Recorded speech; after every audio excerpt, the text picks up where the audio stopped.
Madame Monique va arriver dans quelques instants, mais j'aimerais seulement l'introduire quelque peu. Pour ceux qui ne la connaissent pas, le 6 décembre 1989, à l'École polytechnique de Montréal, il y a un homme qui a fait feu sur 14 femmes avant de retourner son arme contre lui. Et en ce jour d'hiver, ça a resté gravé dans la mémoire collective québécoise. Des parents ont dû faire face à la perte tragique de leur enfant. Parmi eux, il y avait Monique Lépine, qui est devenue une survivante. Elle a survécu au tueur de la Polytechnique, son fils. Et devant une vie en perte de sens, Madame Monique s'est tournée vers Dieu pour guérir ses blessures. Sa foi l'a accompagnée dans ce long cheminement et qui l'a amenée à la délivrance. Et elle a poursuivi une formation en relation d'aide afin de mieux conseiller les personnes qui vivent des souffrances et de les aider à trouver la consolation et la paix. Madame Monique, c'est une consultante aujourd'hui, une infirmière à la retraite.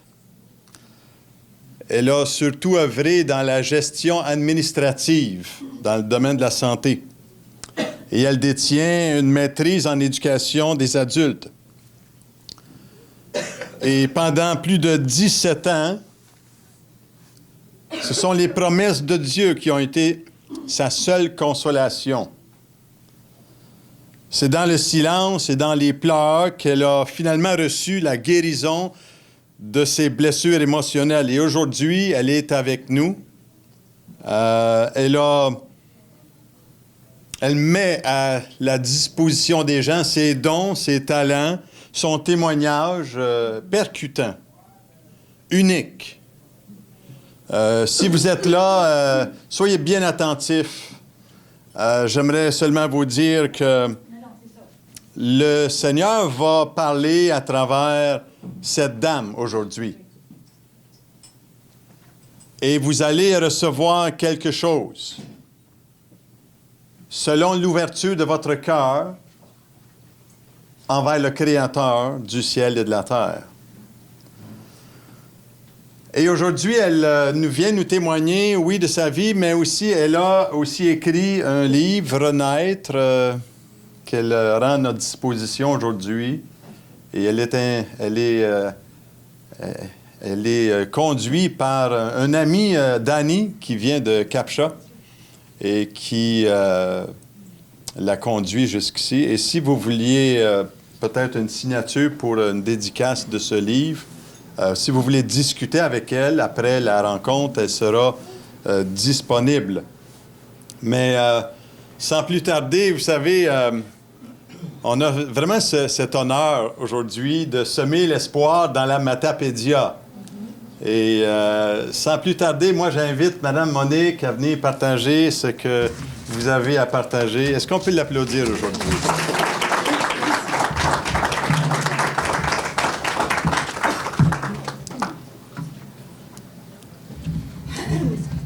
Je suis très contente d'être ici parmi vous. J'ai failli ne pas venir parce que j'ai été comme grippée au lit pendant plus d'une semaine. Et vraiment, je me disais, si mercredi, je ne suis pas mieux, je ne pourrai pas me rendre. Mais mercredi, et j'ai dit au Seigneur, bien, si tu nous envoies, il faut que tu nous donnes la capacité d'être capable de faire ce que tu nous demandes de faire. Mercredi, les forces me sont revenues. Alors, voilà pourquoi je suis devant vous aujourd'hui. Je suis très contente d'être là. Je suis déjà venue il y a 4 ans à peu près. Est-ce qu'il y en a qui m'ont jamais entendu? Oh, quand même.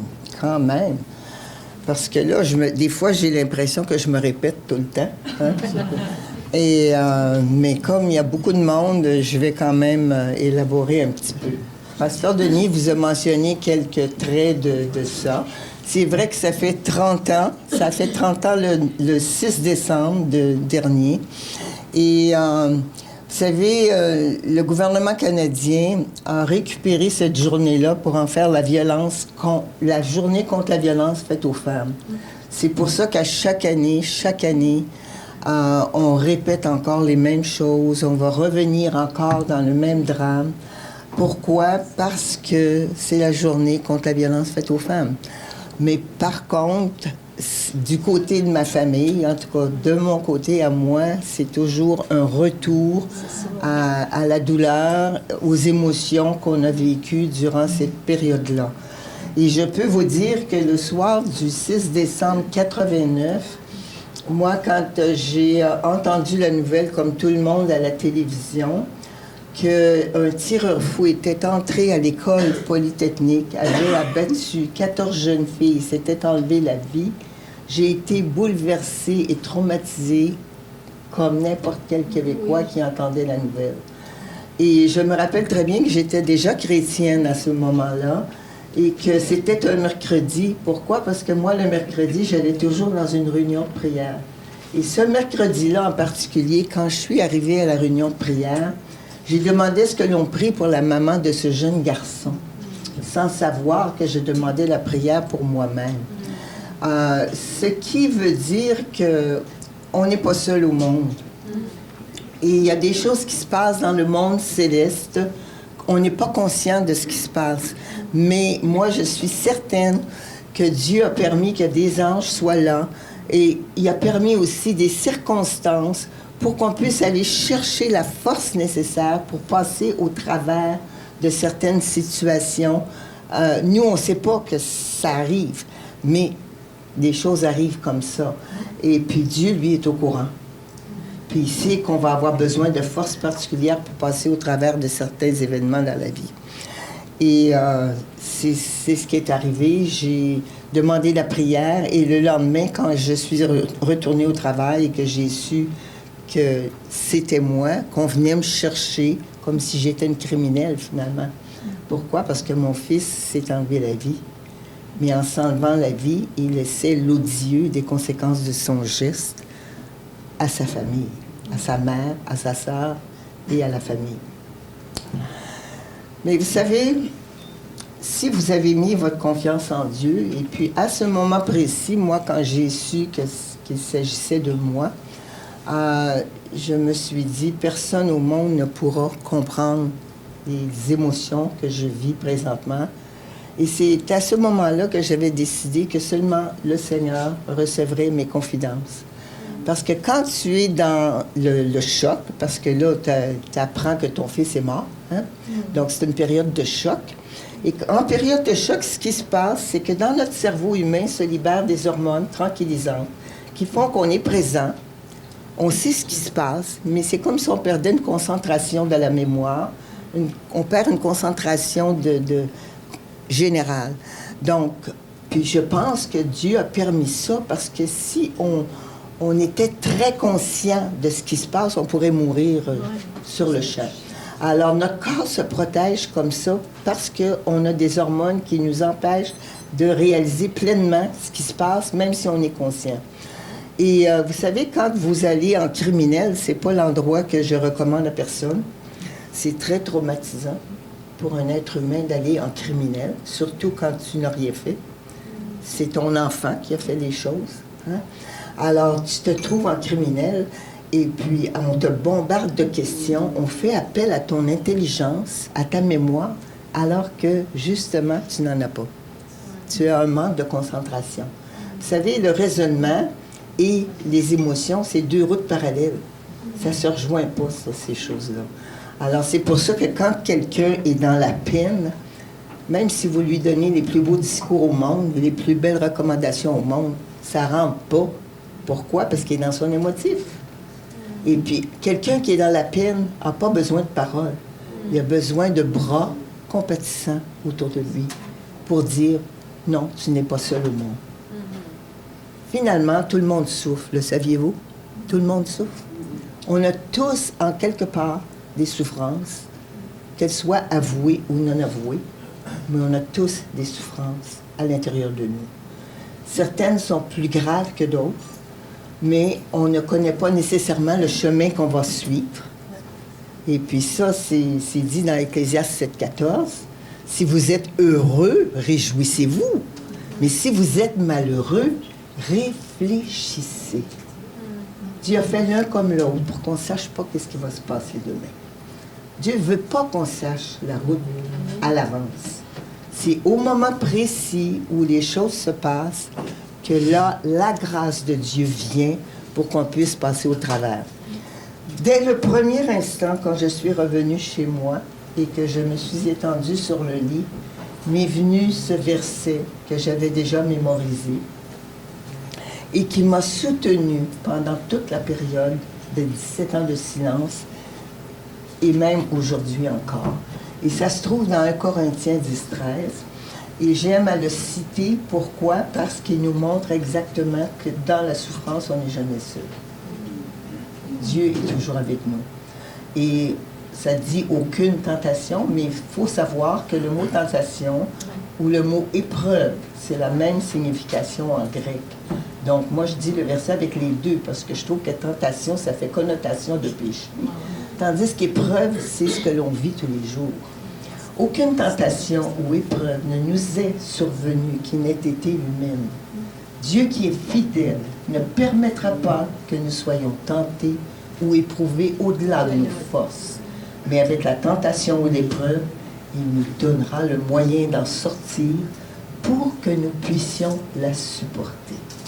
Voyez-vous, si on met la confiance en Jésus dans la souffrance, parce que lui a souffert avant nous, et il a dit, le disciple n'est pas plus grand que le maître. Il a souffert. Nous allons souffrir, mais c'est pour un peu de temps. C'est pas pour tout le temps. Parce que Dieu ne va pas donner quelque chose au-delà de nos forces. Mais il va toujours être avec nous pour que nous puissions passer au travers la souffrance. Et c'est ça la grâce. C'est que tu as la présence de Dieu en toi qui te permet de continuer ta route. C'est pas par tes propres forces que tu peux le faire. Mais c'est par la puissance de l'Esprit qui habite en toi, quand tu as donné ta vie au Seigneur, que tu peux mettre ta confiance en lui. Ça veut-tu dire que la chose n'est pas difficile, que tu ne souffriras pas? Non. La vie, elle est très difficile. Elle est difficile pour tout le monde. Mais on a des grâces particulières pour passer au travers des choses qui nous sont demandées à nous, pas aux autres. C'est pour ça que des fois, les gens me disent « Ah, je ne sais pas comment tu as fait pour passer au travers. Moi, je ne serais pas capable. » Comment peux-tu savoir si tu ne serais pas capable? Tu n'es pas dans la situation, donc tu n'as pas la grâce nécessaire pour passer au travers de ça. Alors, on ne peut pas se comparer aux autres, vous savez. La souffrance, elle est à 100% pour ceux qui la vivent. Que ce soit la perte de ton petit chien ou la perte d'un enfant, je veux dire, la souffrance pour la personne qui la vit, c'est 100%. La souffrance ne se compare pas. Par contre, on sait que la grâce de Dieu est là à 100% pour chacun d'eux, en tout temps. Ceci dit, une des questions que l'on se pose beaucoup quand on est dans le deuil ou quand on a une perte quelconque, que ce soit au niveau du travail, que ce soit au niveau des relations, que ce soit au niveau de la santé, que ce soit n'importe quel niveau, on a tous un cheminement qui se ressemble. Hein? Et la perte, ça fait mal. Et on se pose toujours dans une deuxième période, le déni que j'appelle, ou la négation. On se pose toujours les mêmes questions. Pourquoi ça m'arrive à moi? Pourquoi ça m'arrive à moi, ces malheurs-là? On aimerait bien mieux que ce soit les autres à côté, hein? Parce que c'est pas nécessairement des choses que tu veux te vanter quand ton fils est meurtrier. Mais c'est le chemin que Dieu a voulu pour moi. Je n'ai pas à questionner Dieu pourquoi ces choses-là. Mais vous savez, l'être humain est ainsi fait. Pourquoi? Il veut avoir une justification à tout ce qui se passe dans la vie. Il voudrait blâmer quelqu'un. c'est plus facile quand on blâme quelqu'un, hein? On ne prend pas la responsabilité, on blâme quelqu'un. Mais c'est pas comme ça que ça se passe. Des fois, il faut commencer à faire de la rétrospection pour voir, mais qu'est-ce qui a pu accrocher en quelque part pour qu'on on arrive à cette situation-là. Des fois, on a des responsabilités aussi, hein? Et puis moi, je me posais la question, mais pourquoi mon fils, à moi, qui a fait des meurtres, écoutez, j'étais chrétienne. Est-ce que j'avais des fusils chez nous? Aucun fusil chez nous. J'avais jamais touché à ça, puis j'y toucherai jamais. Où est-ce que mon fils a appris à tirer? Je savais même pas qu'il était capable de tirer. Vous savez, mon fils avait 25 ans. Il n'habitait plus chez moi. Et les petits gars ont des secrets, hein? Ben, les filles aussi. Hein? On a des secrets, nous autres aussi. Et puis, on ne dit pas tout à nos parents, hein? Non, on ne dit pas tout à nos parents. Alors, il y avait sa vie à lui. Et puis, sa vie à lui, à ce petit garçon qui s'appelait Marc Lépine, c'était pas mon fils. Parce que Marc Lépine, c'est une identité que mon fils s'est donnée à l'âge de 14 ans. Il s'appelait Gamil Garbi. Connotation étrangère, vous le voyez tout de suite. Et puis il se faisait toujours poser la question, de quelle nationalité es-tu? Il était québécois comme vous et moi. Alors, à ce moment-là, ça le dérangeait. Mais il y avait plus que ça à l'intérieur de lui. Il y avait des souffrances que je ne connaissais pas. Et ces souffrances-là, dans mon temps, on n'en parlait pas beaucoup. Je ne sais pas si c'est mieux aujourd'hui, mais parfois j'ai l'impression que c'est pas mieux aujourd'hui. Ça veut dire quoi ça? C'est que des fois, on a du ressenti à l'intérieur de nous, des grandes souffrances, puis on n'ose même pas parler de ça à quelqu'un pour se faire aider. Surtout les garçons. Quand tu es introverti, tu ne veux pas parler de ce que tu ressens. Dans mon temps, nous, on disait, on lave notre linge sale en famille. Mais on ne réglait rien. Hein? On mettait ça en dessous du tapis, en dessous de la garde-robe. Tu sais, quand tu ouvrais la porte, il y avait des affaires qui tombaient. Hein? C'était comme ça. Alors, on n'a pas appris à exprimer la douleur. C'est quand même incroyable. Les gars ne pouvaient même pas broyer. Non, mais c'est un mécanisme naturel que Dieu nous a donné pour libérer les tensions émotionnelles. On ne pouvait pas les voir brailler, puis ils sont tellement mal quand une femme pleure, ils ne savent plus quoi faire. Ouais. Hein? Ils ne savent plus quoi faire, ils ne savent plus comment consoler. Puis ça les acharne, en plus de ça. Fait qu'imaginez-vous parler de blessures qu'on dit émotionnelles, ou de blessures qu'on traîne peut-être depuis notre enfance, des secrets de famille qu'on ne révèle jamais, mais qui, à un moment donné, sortent au grand jour. Alors que c'est si simple d'être capable de se confier à quelqu'un de responsable pour dire ce que l'on vit. C'est ce que Dieu veut qu'on fasse. Quand on est des frères et des sœurs, c'est d'être capable de libérer un peu du fardeau qu'on a, bien, premièrement avec le Seigneur, mais aussi avec des frères et sœurs, de s'encourager, de veiller les uns sur les autres, de s'épauler. On est tous des êtres qui ont les mêmes besoins fondamentaux, quelle que soit notre couleur de peau, quelle que soit notre nationalité, notre langue ou quoi que ce soit. Tous et chacun de nous, on veut être aimé. Vrai? On veut être aimé, on veut être considéré, on veut être apprécié, on veut être sécurisé. Ça fait partie des besoins fondamentaux. Et pourtant, on n'est pas capable d'écouter quelqu'un parler d'une souffrance intérieure. Vous savez, Jésus,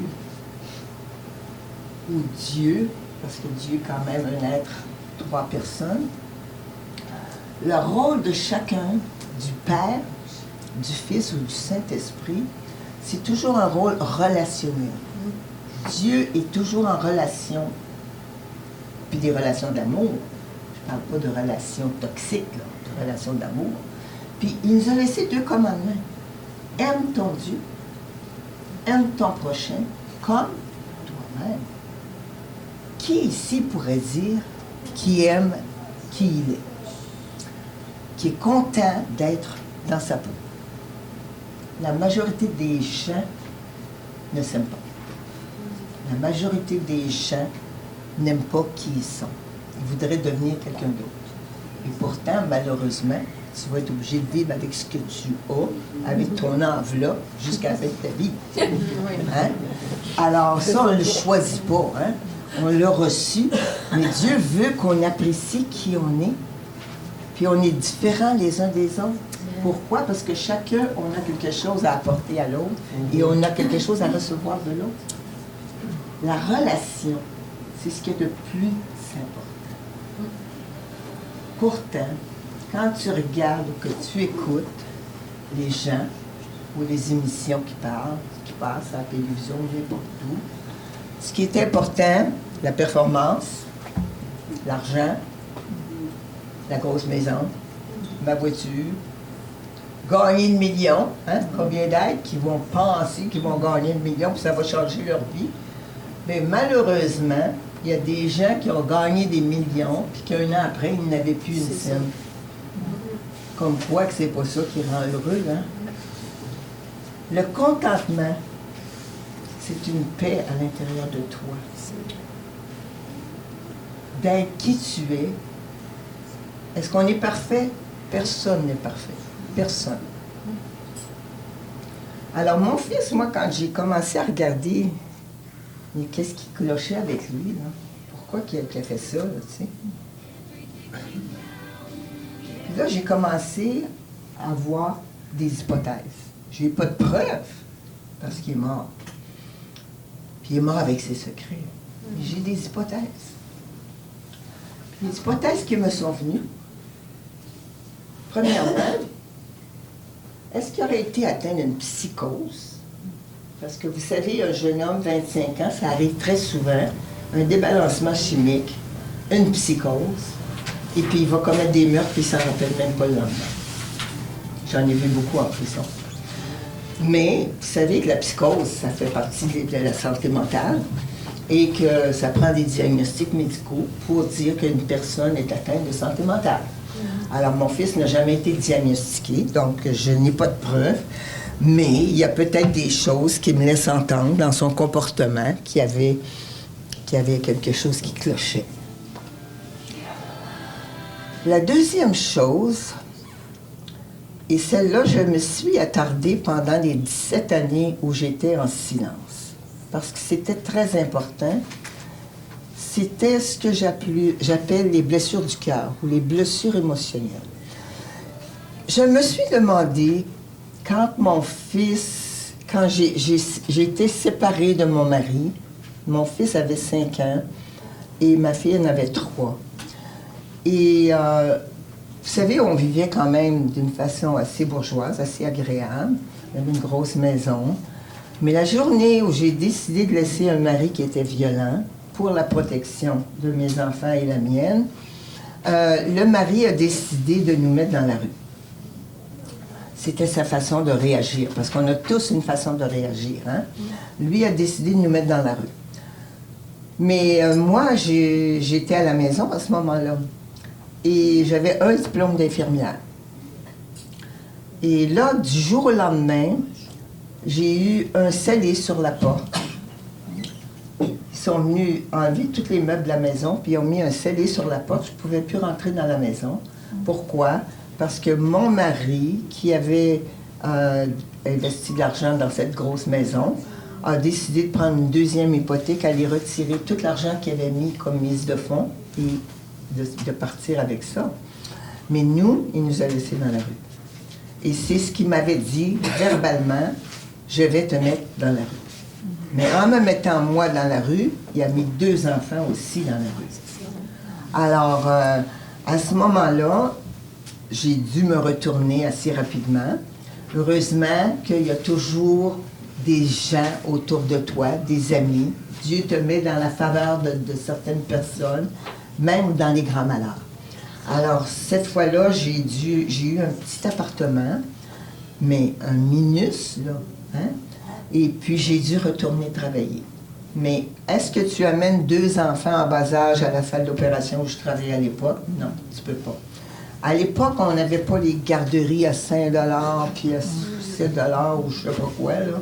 On n'avait pas les services sociaux. C'était pas organisé. C'était pas du tout organisé.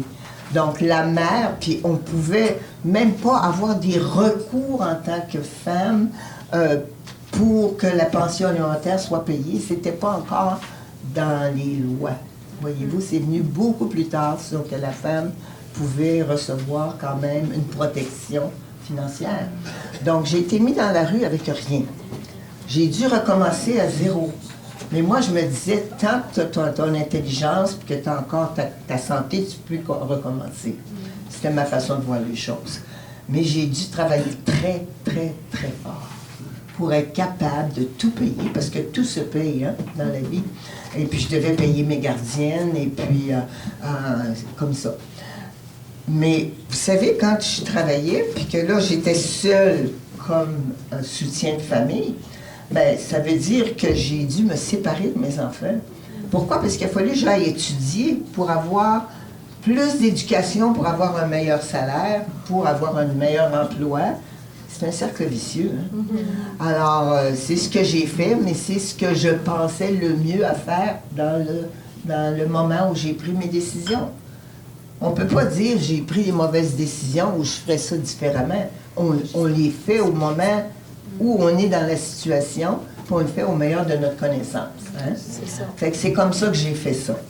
Mais ça m'a privé de mes enfants pendant un grand bout de temps. J'ai pas vu grandir mes enfants comme je les aurais vus grandir s'ils avaient été chez moi à plein temps, avec 2 parents. Puis vous savez, quand vous êtes mère monoparentale, vous avez toute la charge. Pas juste dans la semaine, là, 7 jours semaine, 365 jours par année. Hein? Puis moi, je ne me suis pas remariée, voyez-vous. J'avais été tellement blessée par un premier mari que je n'ai pas voulu tenter ma 2e chance. Puis de toute façon, j'ai jamais eu de demande. Fait que c'est pas grave. Hein? Faut bien se rendre à l'évidence, c'est ce qui est arrivé. Hein? Mais disons que ça ne nous empêche pas de fonctionner, mais c'est sûr qu'il manque un élément. Parce que le père, là, vous les pères là, ici, là, c'est vous qui avez la responsabilité de mettre une sécurité affective chez vos enfants. C'est votre rôle à vous, ça. Puis le garçon qui n'a pas été aimé par son père ou qui n'a pas été compris par son père, qu'est-ce qu'il fait? Il va se révolter. Puis la fille qui n'a pas été aimée ou cajolée par son père, puis qu'elle ne s'est pas sentie aimée par son père, qu'est-ce qu'elle fait? Elle s'en va dans les bras du premier venu. C'est comme ça que ça marche. Pourquoi? Parce qu'on cherche notre père. On cherche quand on ne l'a pas connu. Moi, je n'avais un père, mais il ne parlait pas. Puis je souffrais de ça. Moi, j'étais la 9e de 10. Pensez-vous que la 9e, c'est désiré, ça, comme la première? En tout. Hein, je peux vous le dire. Ma mère, elle m'a déjà dit, moi, les 3 derniers, là, si la pilule avait existé dans mon temps, vous ne seriez même pas là. Mais non, mais ça, c'est des paroles de mort. OK? C'est ça, des paroles de mort. Hein? Puis mon père, quand j'ai voulu étudier, parce que j'étais une petite fille qui voulait étudier, puis j'avais 12 ans, puis je voulais étudier, imaginez-vous donc, une fille qui voulait étudier dans les années 40. Sapristi! Il dit, ça ne prend pas des grandes études pour faire la vaisselle. C'est une parole de mort. Une parole de mort. Ben, toute ma vie, j'ai voulu montrer à mon père qu'une fille, c'était aussi intelligent qu'un gars. Ça a été ma réaction. Mais c'était peut-être pas la meilleure réaction, là, mais en tout cas, ça a été la mienne. Tout ceci pour dire qu'on a des blessures. On a tous eu des paroles de mort dans nos vies. On a tous eu, depuis notre enfance, des choses qui se sont passées, qui nous ont fait mal. Et quand tu vieillis, si tu n'as pas réglé ces affaires-là, tu les traînes encore. Puis même si tu viens dans la vie chrétienne, tu as beau être une chrétienne, mais tu traînes encore les blessures de ton âme. tant et aussi longtemps que tu ne demandes pas au Seigneur de guérir. C'est tellement vrai que la mission de Jésus, c'était de venir guérir les cœurs blessés et contris. Vous voyez? Alors moi, j'ai compris ça, que mon fils, il y avait des fausses perceptions. Fausses perceptions. La perception, c'est quelque chose que tu as une idée de qu'est-ce qui se passe, mais c'est ta façon à toi de comprendre la chose. Pourquoi? Parce que tu l'as appris à réagir dans ta famille, dans ta culture. On apprend des choses dans nos familles, dans nos cultures. Mais est-ce que la perception, c'est la vérité? Voilà. Ce n'est pas la vérité. La vérité se trouve dans la parole de Dieu. Oups, là, ça tombe, hein? Dans la parole de Dieu. Les perceptions, ça vient de ta pensée humaine. Ça ne veut pas dire que tu n'as pas des bonnes idées des fois, là. Mais c'est que ta façon de penser est peut-être bonne, mais c'est peut-être pas celle qui va convenir à tout le monde. Puis il y a des gens qui ont de la misère avec ça quand les autres ne pensent pas comme eux autres. Hein? Non, mais c'est vrai, hein? Ils tiennent mordicus à leur point de vue. Mais voyons donc, qui es-tu, toi? Alors, c'est pour ça qu'il faut vraiment confronter nos façons de faire à la lumière de la parole. Parce que c'est là la vérité. Mon fils croyait probablement qu'il n'était pas aimé. Croyait probablement qu'il avait été rejeté, abandonné, pas désiré. Toutes des choses qui appartiennent à ce monde, trahi peut-être. Qu'est-ce qu'un enfant de 5 ans, 3 ans peut comprendre de ces choses-là? Il vit les choses, mais il n'est pas capable de les expliquer. Puis là, quand j'ai commencé à voir ça chez mon fils, ben là, le Seigneur m'a mis un miroir, puis il m'a dit, ben regarde donc toi, là, qu'est-ce que t'as l'air? Toi, depuis que tu es toute petite, que tu dis que tu n'es pas aimé, là, puis que tu n'es pas désiré, puis que tu n'as pas trouvé ta place dans ta famille, tu sais, que ton point de vue, il passe pour rien dans ta famille, parce que c'est les patriarches qui parlent. Vous savez, des familles de 10, il y a des patriarches en haut. Hein? Puis les patriarches, eux autres, ils ont toujours raison. Puis toi, tu dois obéir aveuglément. Puis là, ben, je vois ça, puis je me dis, mais ça n'a pas d'allure. Moi-même, je me sentais pas aimée. Moi-même, je me sentais pas désirée. Alors, est-ce qu'on peut donner ce qu'on n'a pas? Non. Alors, j'ai dû transmettre des choses comme ça à mes enfants qui font qu'il y a de l'insécurité à un moment donné. Puis quand tu n'as pas l'équilibre de tous les parents dans la famille, il y a des lacunes dans notre fonctionnement. Par contre, quand tu acceptes le Seigneur, que tu donnes ta vie à Jésus, là, il te donne un Père céleste qui, lui, fait de toi son enfant chéri. Ça, c'est différent.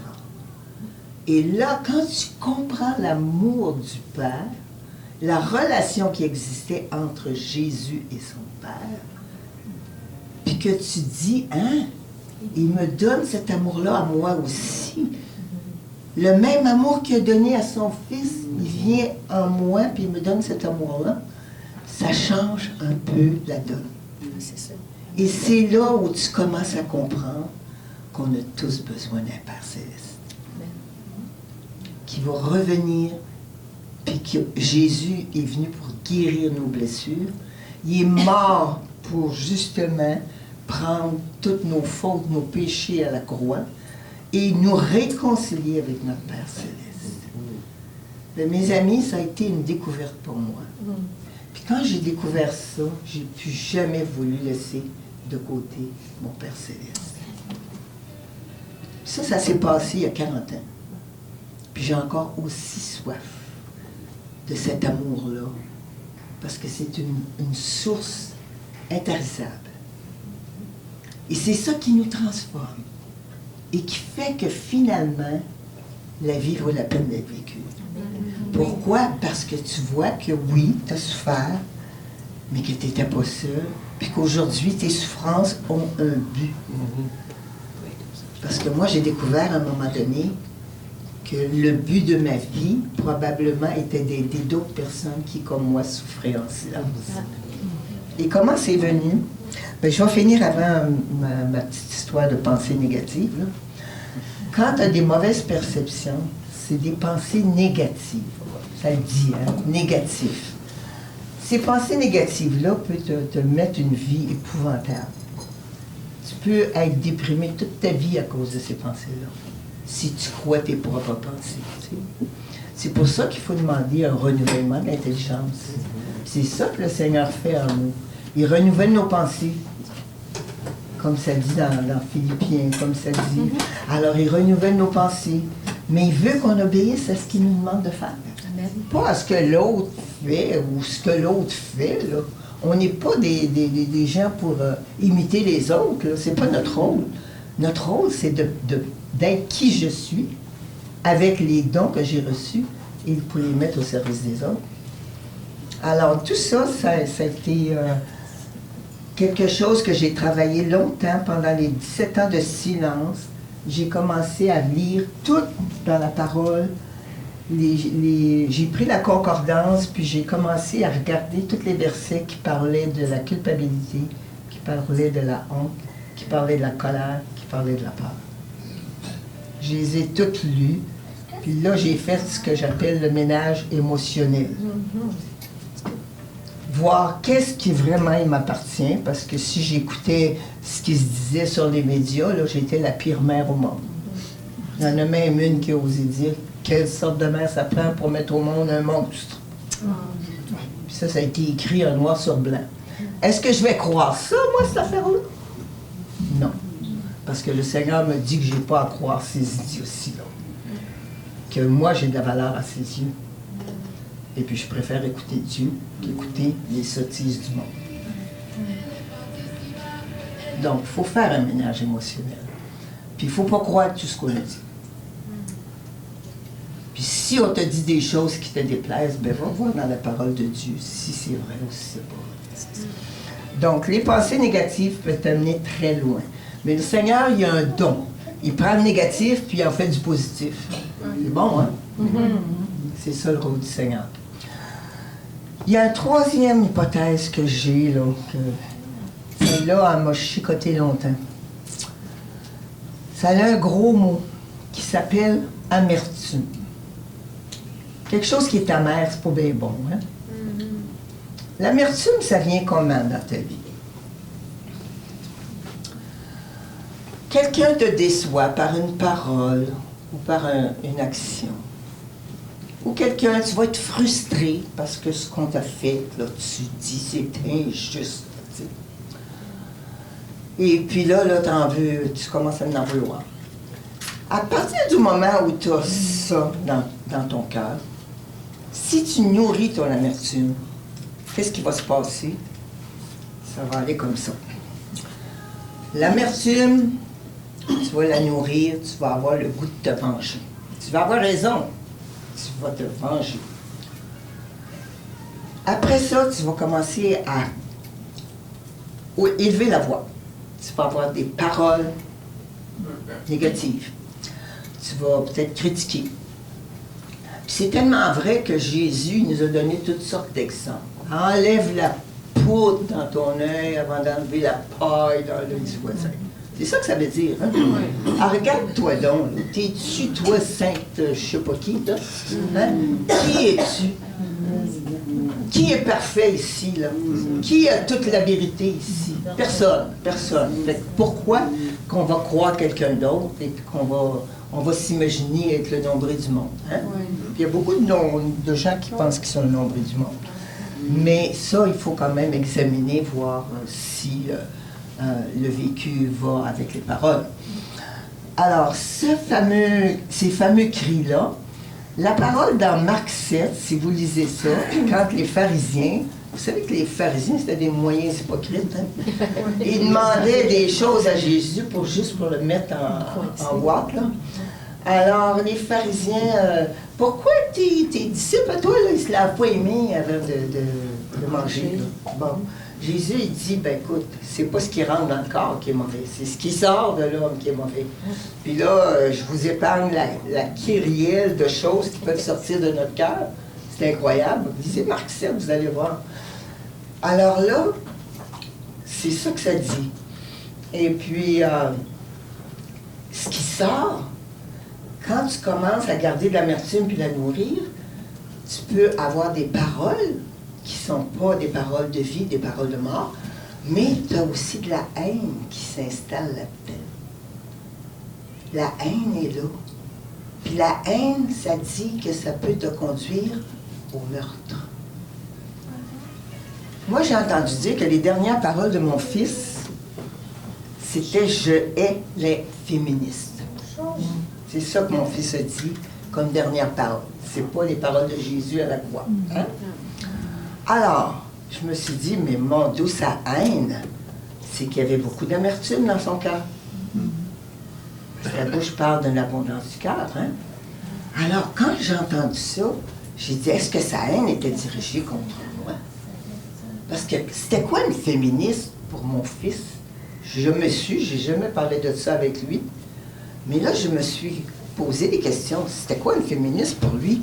C'était-tu une femme qui vraiment avait un bon salaire, qui se débrouillait bien dans la vie, qui défendait la cause des femmes pour l'avancement de la cause des femmes? Bien, j'aurais pu répondre à ça.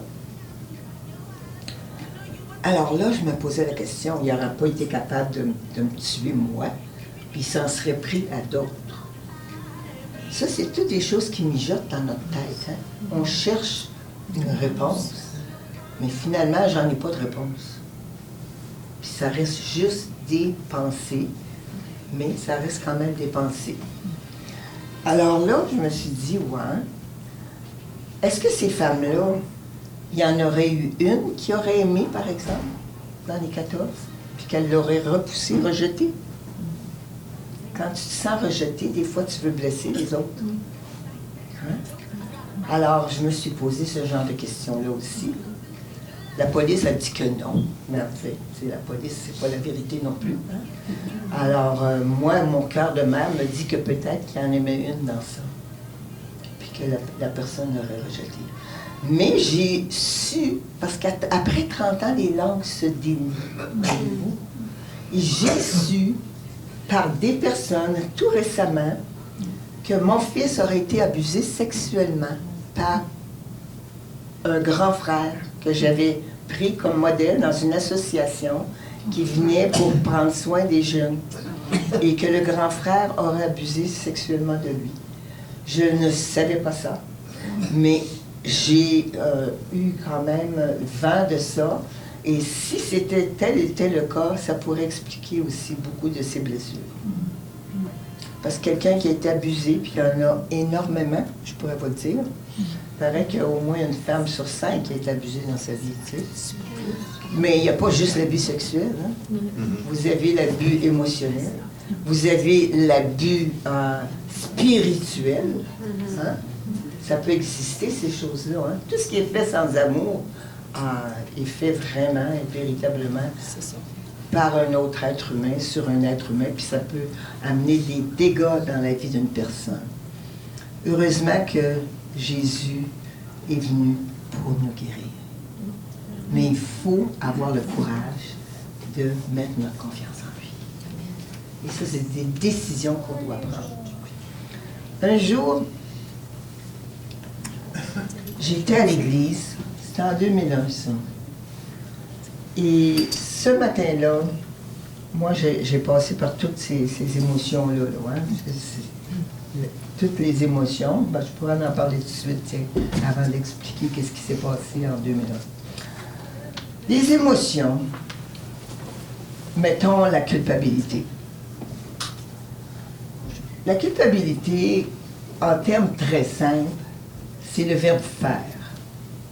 Tu fais quelque chose que tu ne devrais pas faire, ou tu fais pas quelque chose que tu aurais dû faire, puis tu te sens coupable. Ils peuvent aussi bien dire que souvent, on se sent toujours coupable. Hein? Parce que, tu sais, il y a toujours quelque chose qui n'est pas correct. Hein? Alors, puis on a toujours une kyrielle de règles dans ce bas monde. Hein? Même les Juifs, il y avait 2 commandements, mais eux autres, il y en avait 613. 613 règles qu'il fallait qu'ils fassent, imaginez-vous. Tu sais, ils n'avaient pas assez. Là. On est de même. On est des gens qui aiment on aime ça, les règles. Faire ceci, pas faire cela. Mais c'est pas de même que ça marche. Parce qu'on a un libre arbitre ici, là. Puis on a une capacité de choix en tant qu'être humain. C'est comme ça. Alors, les règles, c'est sûr qu'il y a des règles qu'on se doit d'obéir. Des règles morales, par exemple, qui proviennent de la parole de Dieu. Dieu veut qu'on obéisse à ces règles. Il dit, celui qui m'aime, c'est celui qui garde mes commandements. Hein? Mais tout le monde ne les connaît pas, hein? Tout le monde ne les respecte pas non plus. Mais tu as des règles civiles aussi. Apparemment que nul ne peut aller sans connaître la loi. Mais on ne connaît pas toutes les lois. Hein? Pour ça qu'il y a des avocats qui se payent richement. Pourquoi? Parce qu'on ne connaît pas nos lois. Mais c'est sûr que si tu te fais arrêter dans une zone de 50 parce que tu vas à 150, là, tu vas avoir un ticket puis tu es responsable. Hein? Tu es coupable. Par contre, il y a toutes sortes d'autres règles qui existent. Que ce soit dans un milieu d'église, que ce soit dans une famille, que ce soit dans une école, que ce soit dans une culture, partout, les gens aiment ça, des règles. Alors, tu as 56 règles. Mais est-ce que ces règles-là, c'est des règles à laquelle tu dois te soumettre toute ta vie? Par exemple, si tu ne respectes pas la règle d'arriver à l'heure, mettons. Pourtant, c'est une règle d'arriver à l'heure.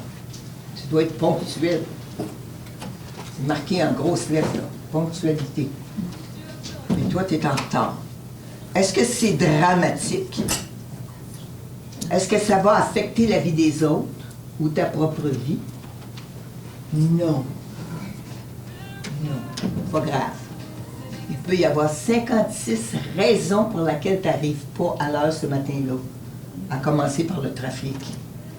Donc, c'est pas catastrophique. Fait que c'est une règle à laquelle tu dois absolument mettre toute ta vie, là. Sinon, là, tu vas mourir parce que tu n'arrives pas à l'heure. Non.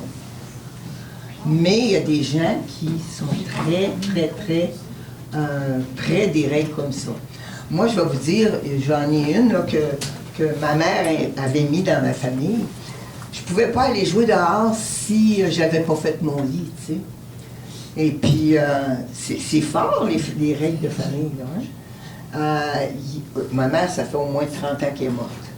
Mais quand je fais pas mon lit chez nous, ma mère, elle revient dans ma tête. T'as pas fait ton lit, le matin, là? Ben non, puis je suis bien contente de ne pas l'avoir fait parce qu'il va rester comme ça. Pourquoi? Parce que je m'en faisais avec ça, et puis ça vient toucher à ton être intérieur, mais ça n'a aucune espèce de valeur, là, tu sais. Ça, c'est comme les femmes. Viens pas chez nous là, si j'ai pas fait mon ménage. C'est-tu si catastrophique? Il y a un petit peu de poussière, là. Hein? Bon, alors, c'est tout ce genre de choses-là. Pourquoi que je me culpabiliserais avec des affaires insignifiantes comme ça? C'est là que j'appelle, il faut faire du ménage émotionnel. Si c'est pas important, mets pas autant de temps là-dedans. Mais il faut que tu sois propre, mais pas à outrance. C'est-tu fatigant quand tu vas chez le monde et qu'ils sont toujours en train de frotter? Ah là là là là! Tu peux plus vivre, tu sais. Fait que des fois, tu aimes autant pas y aller. C'est pas drôle, hein? Fait que il faut un équilibre dans ces choses-là. Là, je vous dirais, obéissez au commandement de Dieu. Mais toutes ces choses-là là, qui n'ont pas leur importance, parce que la réaction que tu as quand tu te sens coupable, c'est que tu fuis. Tu fuis. Tu ne veux pas rester là. Moi, je fuis les maisons où c'est trop propre. Parce que je ne suis pas capable de m'asseoir tranquille, tu sais. Je suis capable de mettre mes pieds sur la table. J'aime ça. Invitez-moi pas chez vous, là, si vous êtes là.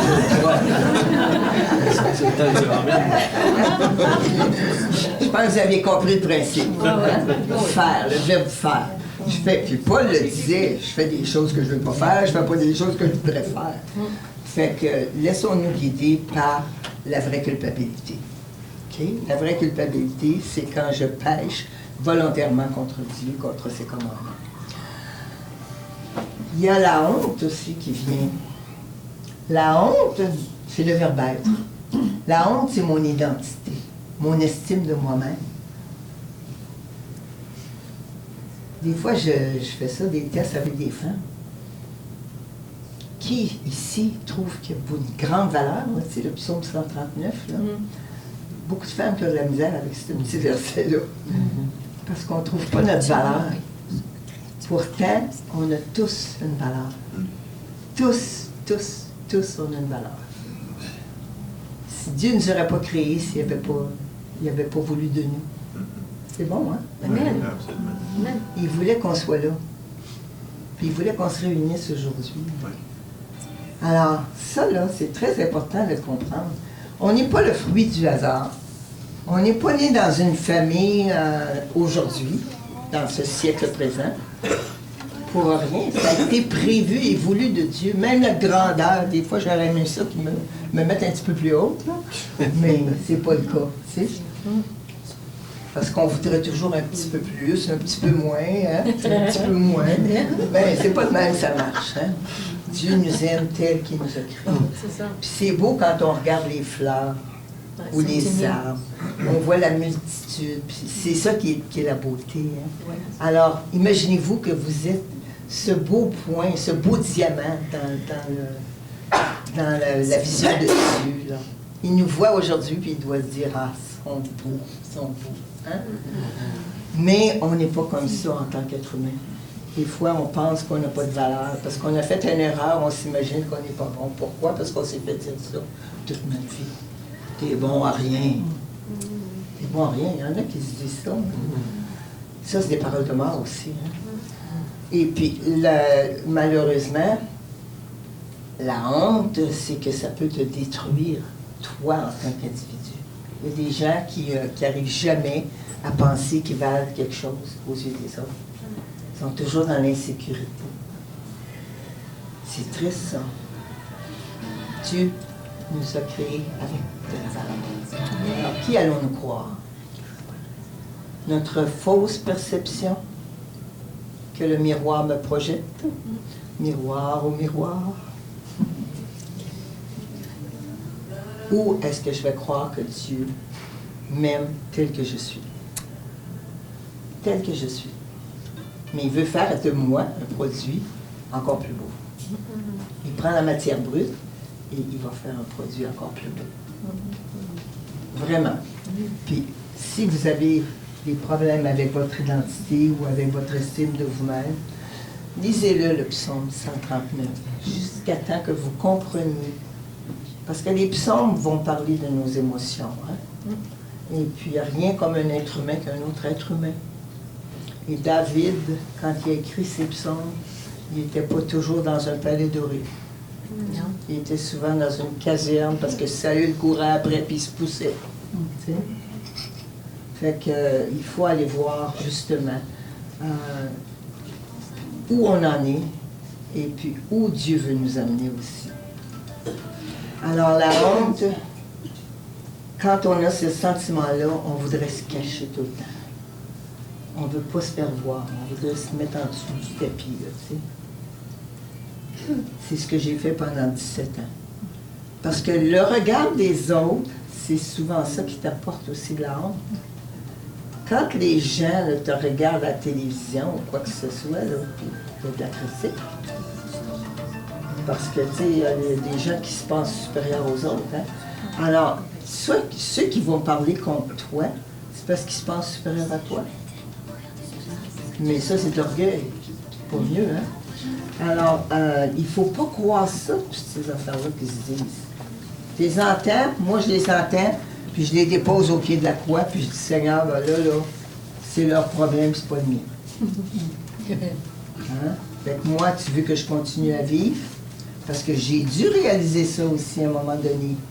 Mes 2 enfants sont morts, parce que je ne vous ai pas parlé de ma fille, mais elle est morte 7 ans plus tard d'une overdose de cocaïne. Parce qu'elle n'a pas été capable de s'en sortir. Parce que quand tu n'as pas Dieu dans ton cœur, tu vas mettre 56 autres affaires. La drogue, les médicaments, la sexualité débridée, n'importe quoi, le travail acharné, travail sans bon sens. Pourquoi? Parce que t'es pas bien. Tu veux remplir. Il y a quelque chose qui va anesthésier tes émotions. Il y a seulement le Seigneur qui peut t'enlever tout ça et te laisser la paix du cœur. C'est incroyable, hein? Donc la honte, il faut vérifier ça aussi. Il y a la colère. Bien, la colère, ça va beaucoup avec ce que j'ai parlé sur l'amertume tantôt. Parce que l'amertume va t'amener à de la colère. Et peut-être à de la haine. Fait qu'il faut ça aussi, que tu l'apportes. Puis la colère refoulée, parce que la colère, elle peut être verbale, elle peut être extérieure, mais elle peut être refoulée aussi. Puis si elle est refoulée, quelqu'un qui boude, c'est-tu le cute, hein? Tu sais qui lève le matin, t'es toute de bonne humeur. C'est de la colère refoulée. C'est de la colère refoulée. Et puis quand tu boudes comme ça, ou que tu n'es pas content, puis que tout le monde doit le savoir que tu n'es pas content, hein? Habituellement. Alors ça, mes amis, la colère refoulée, ça peut exploser à un moment donné. Mon fils, là, quand il a fait ce geste-là, là, il devait avoir énormément de colère refoulée. Là, tu en viens que tu n'es même plus capable de penser, là, hein? Ton focus est tellement là-dessus, là, que là, tu ferais n'importe quoi. Mais ça entraîne des conséquences épouvantables. Et puis finalement, la peur. La peur, c'est que tu paralyses. La peur, tu ne veux plus avancer. Je connais beaucoup de gens, parce que j'en ai rencontré plusieurs, de parents criminels, et puis qui sont paralysés par la peur.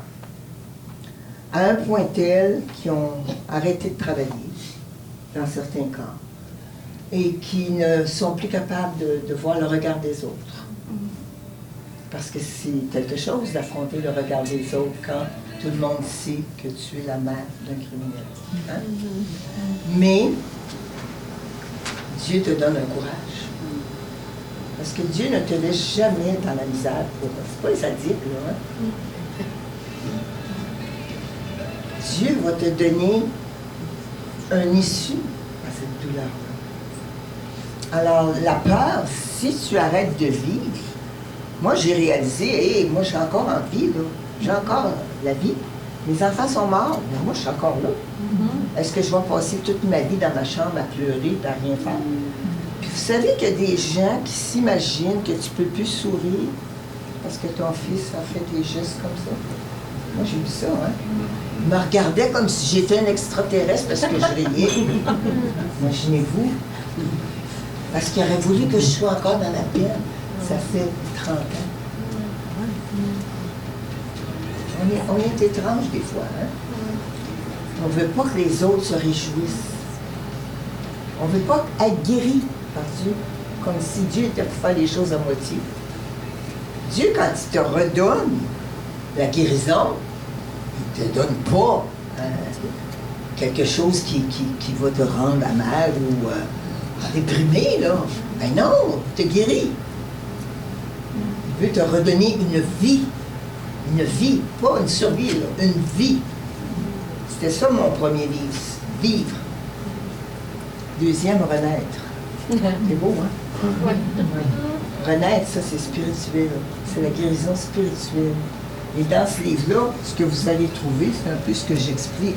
Toutes les émotions, des émotions. Parce que pour moi, c'est moi d'Adam. Parce que quand j'ai compris qu'on traînait toutes des affaires derrière nous, là, des boulets de notre vie d'enfance, là, il faut à un moment donné qu'on fasse du ménage et qu'on se libère de ça. Parce que Dieu, lui, là, il dit, regarde pas en arrière, là. Il dit, avance. C'est ça, avance. Fais le ménage, par exemple. vide ta brouette, là, hein, de toutes ces choses négatives-là, mais remets d'autres choses, quelque chose de positif, puis avance, puis sois heureux. Puis ça se peut, hein? J'en suis l'exemple vivant. Le courage, c'est l'antidote de la peur. Puis c'est quoi le courage? C'est de continuer d'avancer malgré nos peurs. Ça ne veut pas dire qu'il n'y en a pas des peurs. Pas pour rien qu'il y a 365 versets qui parlent de ne pas se troubler, de ne pas avoir peur, de continuer, ainsi de suite. Parce que le Seigneur sait qu'on s'énerve, qu'on veut toujours remettre ce vêtement de peur-là. Non, non, non. Que votre cœur ne se trouble pas. Ça dit, croyez en moi. Puis dernièrement, dans la version d'Arby, ça disait, croyez aussi en moi. Jésus qui disait ça. Moi, ça a été une révélation. Parce que beaucoup de monde croit en Dieu. Tout le monde croit en Dieu. Tu leur parles, moi je crois en Dieu. Je crois en quoi, par exemple? Mon Dieu. Ça veut dire quoi, ça? Ça veut rien dire. Hein? Mais croyez en moi, c'est croire en Jésus. Là, c'est pas pareil. Là. Croire en Jésus, c'est croire que Jésus est mort pour moi, Amen. qui a pris mon péché et qui me donne une vie nouvelle parce qu'il fait de moi un enfant de Dieu. Pas pareil, ça. Alors, moi, ça a été toute une révélation quand j'ai réussi. Alors, c'est ça.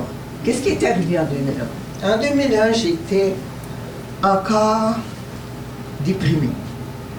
J'étais vraiment dans une profonde dépression. Je n'avais pas encore eu la touche du Seigneur pour m'aider à continuer ma vie.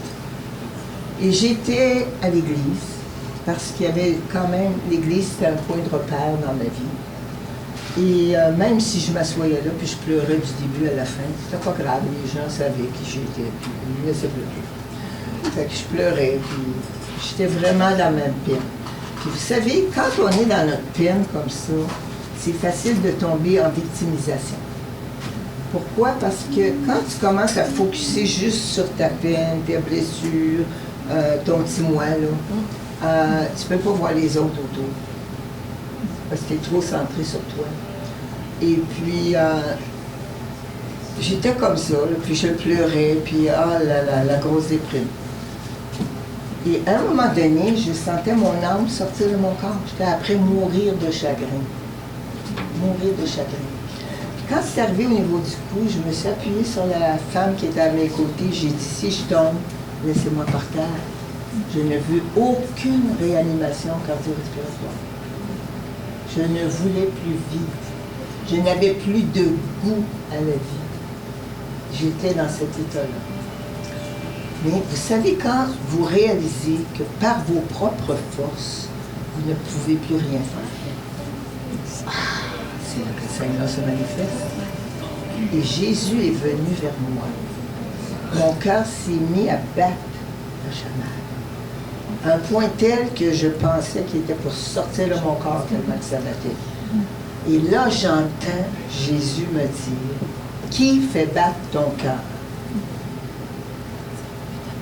Je me suis dit en moi-même, c'est pas une question qu'on se pose tous les jours. On ne va pas réfléchir à ce que j'ai actionné mon cœur aujourd'hui. Mais non, j'ai dit, c'est toi, Seigneur. Une évidence. Et à ce moment précis, j'avais deux chemins devant moi. La mort, la vie. Et le Seigneur me disait, choisis le chemin que tu vas prendre. Un choix. On est toujours placé devant un choix. Et j'ai choisi la vie précisément à ce moment-là pour être capable d'aider d'autres personnes qui, comme moi, souffraient en silence. En silence. Puis c'est là que j'ai compris que tout le monde souffre. Qu'on a tout, à un moment donné, en quelque part, une douleur. Qu'on a besoin d'avoir un encouragement ou d'être écouté seulement. Vous savez que la majorité des gens ne peuvent même pas parler à quelqu'un parce que personne ne les écoute. Pourtant, c'est des choses grosses qui traînent en dedans d'eux. Il n'y a personne pour écouter. Alors moi, ça a été ma mission à partir de ce moment-là, 2001. Et c'est sûr que vous comprendrez que j'ai choisi la vie, puisque je suis devant vous. Et quand j'ai choisi la vie, c'est là où ma vie a pris une tournure différente. C'était plus un chemin négatif, c'est devenu un chemin positif. Un chemin qui était prévu de Dieu, qui était ma mission à moi, de consoler, de continuer le travail que le Seigneur avait fait en venant nous consoler. C'est ça que ça dit dans 2 Corinthiens 23, que le Père nous console pour qu'on puisse à notre tour consoler d'autres personnes. Parce qu'il y a toujours un partage à faire. Et c'est un peu ça. Et c'est un peu le message que je voulais vous livrer. De renaître, c'est ça. C'est de mettre notre vie au diapason de celle du Saint-Esprit pour notre vie. Parce que Dieu a un but quand il nous a créés, il veut nous amener quelque part. Il veut qu'on devienne la personne que lui a voulu de tout temps que nous soyons. C'est sûr qu'il y a un travail à faire dans nos vies, mais quand tu arrives au bout du chemin comme moi, là, à 82 ans, il faut vous dire que je suis contente, moi, d'avoir 82 ans. Le chemin est moins long, là, devant. Oui, et puis je me dis, bien, plus vite ça va venir, plus vite je vais être rendue dans l'éternité, devant le Seigneur, à louer mon Seigneur pour l'éternité, imaginez-vous. Et pour moi, ce sera la plus grande joie, et c'est celle que je vous suggère aussi, que je souhaite pour vous. Merci.